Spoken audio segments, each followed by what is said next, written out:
Welcome to worth yards.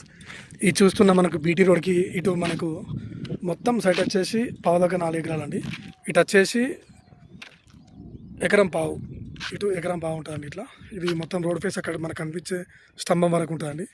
ఇది genuine రైతు దగ్గరనే ఉందండి. ఇది ఇట్లా ఒక మడిది, ఇట్లా ఆ చెట్టు నుంచి ఇట్లా ఒక మడి అండి. ఇది ఇటు లెఫ్ట్ సైడ్ వచ్చేసి ఇట్లా దారిస్తారండి మనకి. ఇట్లా ఇట్లా ఒక 6 గజాల దారిస్తారు.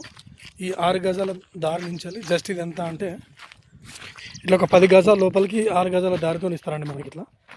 ఇట్లా ఇది మొత్తం ఇది పత్తి పక్క నుంచి ఇట్లా మొత్తం ఇది ఇటు వచ్చేసి మనకి ఇటు ఒక 3 ఎకరాలు ఉంటుందండి. ఇది ఆ చెట్టు నుంచి స్ట్రైట్ అట్లా మన కింది వరకు, లాస్ట్ కనిపించే కింది వరకు ఇది గుడ్డం అండి. ఇది ఇటు లెఫ్ట్ సైడ్, ఇటు ఆ రైట్ సైడ్ అదట అండి.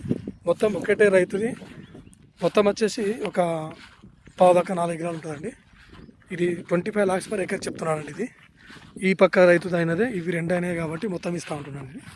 ఇది మనకి ఇది సిద్దిపేటకి వచ్చేసి మనకు ఒక 22 kilometers ఉంటుందండి. మనకి ఇది మనకి హుస్నాబాద్కి వచ్చేసి కూడా అంతే 22 ఉంటుందండి. ఇది కరీంనగర్కి వచ్చేసి మనకి ఇది 48 kilometers ఉంటుందండి. ఇది కనిపించే మనకి బ్యాక్ సైడ్ ఆ చెట్ల వరకు ఉంటుందండి. ఇది సైట్, ఇది మంచి రెడ్ సాయిల్ భూమి. ఇది కూర్చుంటే కొంచెం తగ్గచ్చండి. ఇది